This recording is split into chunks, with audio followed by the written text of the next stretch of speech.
Olá, alunos do quinto ano, eu sou o professor Jefferson. Hoje vamos ter mais uma aula de História, seguindo o nosso livro didático.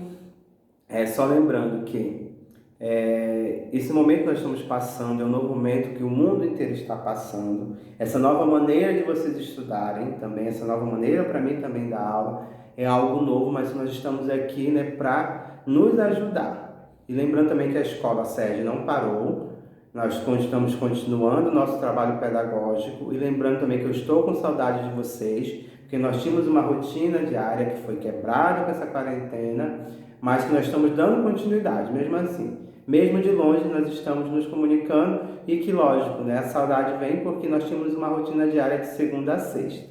Então, vamos para ter mais uma aula de História. Vamos lá começar? O conteúdo de hoje é o trabalho nas minas. Está na página 250, 251 e 252. Vocês podem também estar acompanhando o livro didático. O que seria esse trabalho nas minas? Nós já vemos falando, de alguns conteúdos, justamente retratando esse trabalho nas mineradoras, que isso no passado um pouco distante do nosso. Vamos lá ver. A extração do ouro nas minas era feita por vários trabalhadores. Então, nós sabemos que essas minas são as minas lá de ouro e de pedra preciosa. Em que sentido elas eram feitas? Eram feitas por vários trabalhadores.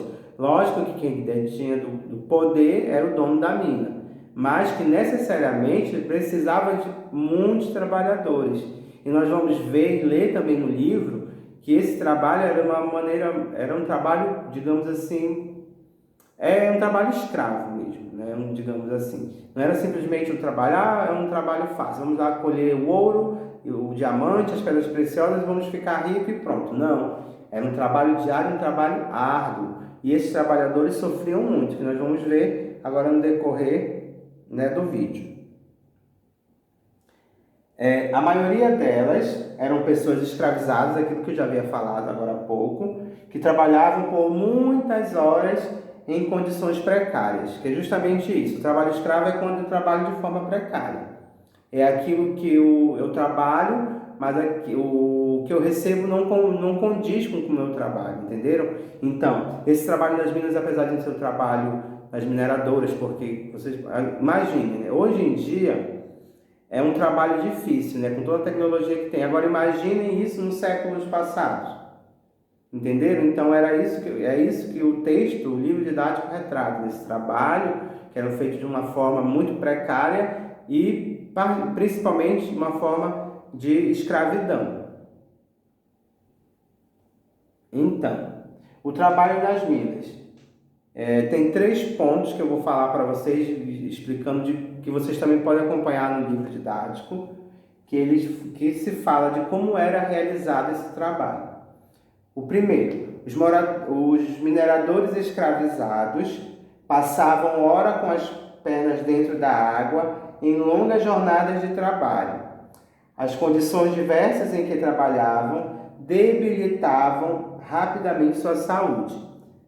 Então é isso, olha, já é uma condição precária, porque nessa época não se tinha tecnologia de hoje. Então eles iam para lá, para as minas, e as minas normalmente eram próximas do rio, que era justamente para fazer lá a separação do ouro e das pedras preciosas, e ficavam muito tempo dentro da água. Agora imagine, você ficar, praticamente um dia inteiro dentro da água. Lógico que a sua saúde vai se debilitar. Ainda mais para a época que não se tinha tantos conhecimentos médicos e principalmente porque essas minas eram feitas em locais rurais, não eram feitas na cidade.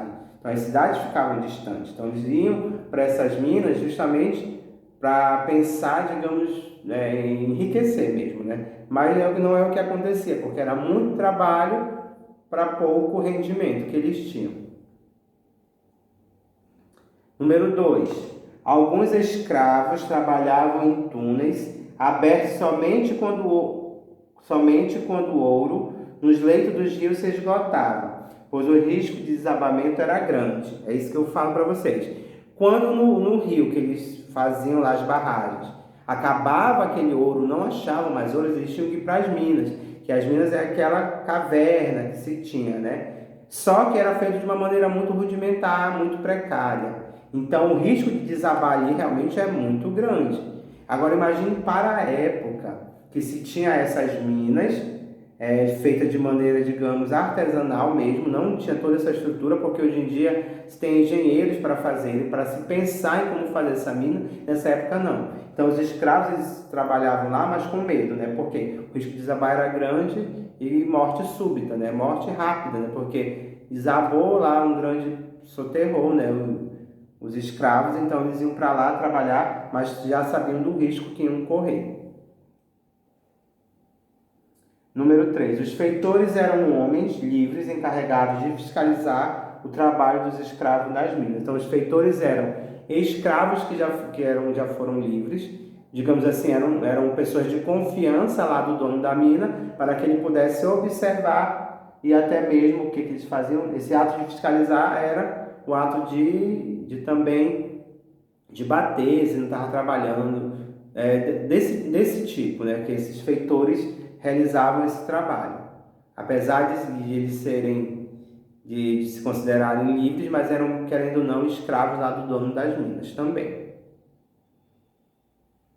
Então, o século do ouro. Que século seria esse, né? Será que é o nosso? Não, não é o nosso. O século do ouro foi o século quê? 18. Por quê? Porque no século 18 a exploração do ouro tornou-se a principal atividade econômica no Brasil. Porém, a atividade mineradora entrou em declínio já no final desse século. Então, já sabemos que o século tem quantos anos? 100 anos. Vamos lembrar lá da aula de matemática da professora Clélia. Então, tem 100 anos. Então, se o século tem 100 anos, então foi 100 anos de exploração de ouro. Então, é muito ouro, né? E muita pedra preciosa. Por causa do esgotamento das jazidas. Então já não tinha mais, não se encontrava mais tão facilmente como eles começaram a fazer as mineradoras, né, as minas. Em razão da importância dessa atividade econômica, alguns historiadores chamam esse período de século do ouro, que foi justamente nesse século XVIII que deu o boom, né, da procura pelo ouro e pedras preciosas, e os historiadores consideram, como eu li aqui, o século do ouro, porque foi realmente onde a caça pelo ouro e pedras preciosas foi muito forte. E com o declínio, né, já não tinha mais na jazida, nem tanto lá nos córregos como nas minas. Já não encontravam com tanta facilidade, que foi o declínio disso. Mas sendo que no século XVIII teve essa grande busca, e não só busca, como eles acharam, né, bastante ouro e pedras preciosas também. Mas por isso que o século XVIII é considerado o século do ouro. Então, o trabalho nas minas atualmente. Então vamos ligar, né, o que foi no passado, lá no século XVIII, no século do ouro, para o que acontece hoje. Eu pesquisei e coloquei só uma informação para a gente ter uma base, tá? Garimpeiros de ouro e cooperativismo do século XXI. No século XXI, exemplo, no Rio Tapajós, Juma e Madeira, no sudoeste da Amazônia brasileira. Então, na Amazônia também ainda existe, né? Lógico que não é como no século XVIII, que eram achados muitos e muitos e muitos, né? Mas ainda existe esse manejo, né? Essa maneira de se ter o trabalho manual.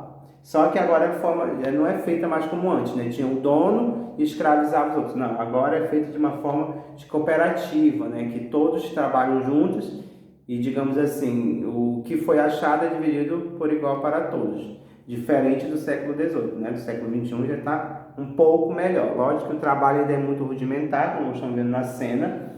Continua ainda trabalhando, né, muito tempo dentro da água, porque precisa fazer essa separação, né, dos resíduos que se tem nessa água, mas, digamos assim, uma forma melhorada, que é o cooperativismo, né? Não simplesmente uma forma de escravizar, né? Também uma mina, né, atualmente a mina Gegé, atualmente é um ponto turístico que foi construída lá no século do ouro, lá no século XVIII. Hoje em dia essa mina está fechada assim, digamos, para o trabalho, mas ela está aberta para os turistas, né? Porque ela foi construída lá no século XVIII, tem toda uma questão histórica com ela e ela ainda reside. E hoje em dia, lá em Minas, ela é um ponto turístico da cidade, que é a Mina Gegé. Só lembrando que nós temos exercícios para fazer, mas a gente vamos relembrar, né? Foi uma trajetória, né, do ouro, da busca incessante pelo ouro, principalmente no século XVIII, e justamente por isso que o século XVIII também é considerado o século do ouro, por causa dessa busca incessante pelo ouro. Nós temos exercícios na página 251 e 252 do livro didático para fazer, e também além dos exercícios de fixação que vocês vão ter que fazer. Mas então esses são exercícios justamente para vocês treinarem o conhecimento, para vocês verem o que realmente aprenderam desse conteúdo de hoje. Eu pensei numa atividade extra para vocês apenas uma ideia, uma opção para vocês fazerem, que é assistir o filme Os 33, né, que é um filme baseado em fatos reais, que aconteceu, que eu vou já ler um pouco do resumo para vocês, que é uma atividade justamente retratando as minas no século atual. Diferente lá do século do ouro, do século XVIII, para o século XXI. Eu vou ler um resumo, só para vocês verem, se tiverem interesse, tudo bem, mas é apenas uma dica que eu dou para vocês entenderem como funcionam as minas, apesar de ser um filme, né, um pouco trágico, porque acontece um acidente, que é justamente aquilo que os escravos temiam, ir para as minas na época do século do ouro, né, porque era feito de uma maneira muito rudimentar, então o desabamento realmente poderia matar todos. Mas eu vou ler aqui para vocês o resumo do filme. Foram 69 dias presos embaixo da terra, tendo que lidar com o inevitável calor decorrente de estar em um ambiente fechado e durante boa parte desse período com racionamento de comida e água. Tudo isto em um grupo de 33 pessoas de diferentes crenças e nacionalidades, o que também trouxe dificuldade em relação ao convívio e atenção. A saga dos mineradores chilenos, que em 5 de agosto de 2010, 10 anos atrás, foram soterrados na mina em que trabalhavam, foi acompanhada mundialmente, não apenas pela torcida para que se salvassem, mas também pela complexa e vitoriosa engenharia utilizada para retirá-los do local. Então é uma ideia que eu dou para vocês adentrarem melhor no conteúdo. Se não quiserem ver o filme, pesquisem na internet reportagem referente a esse acidente, porque foi realmente mundialmente conhecida essa história, daí também derivou-se ao filme. Se não quiserem assistir o filme, pesquise na internet as notícias de como aconteceu, por que aconteceu, né? Porque tem toda essa questão, não somente da história do que aconteceu, mas por que aconteceu esse desabamento, que aí vocês vão entender melhor também como funcionam as minas, ok? Então esse foi o nosso conteúdo de hoje. Alunos do 5º ano A, do 5º ano B, do matutino, do vespertino, espero que vocês fiquem bem. Mas não esqueçam de estudar, estudem mesmo, procurem ler, procurem fazer outros exercícios que pesquisarem. Pode até pesquisar assuntos, já dei um exemplo de um conteúdo para pesquisar. Eu não quero ver o filme, mas eu vou pesquisar o que aconteceu, né, nessa história aí dos mineradores chilenos. Então, são coisas assim, que tudo agrega conhecimento, porque você vai ver, você vai agregar, você vai lembrar, não, isso aqui aconteceu nas minas. Como seria lá nas minas no século XVIII, lá no século do ouro, que tinha muito ouro. Então, tudo isso é maneira de se estudar, principalmente nesse momento que nós estamos vivendo, um momento diferenciado, né? Que não estamos tendo convívio na escola, mas vocês estão em casa. Então, pesquisem na internet, procurem ler livros, palavras que vocês não conheçam aí num livro didático, num texto, pesquisem o significado. Sempre, lembra que sempre eu falava, o dicionário sempre do lado. Eu não sei o que significa isso, eu não sei como se escreve. Olha no dicionário. Então, sempre está estudando, porque o momento de vocês agora, por enquanto, é estudar. Então, se cuidem, lavem as mãos, se forem sair de casa, usem máscara, usem luva, se possível, mas eu quero que vocês se cuidem, porque logo, logo nós estaremos juntos, e tudo isso que nós estamos vivendo vai passar. Nós estaremos aqui na escola esperando vocês. Então, até a próxima aula e obrigado.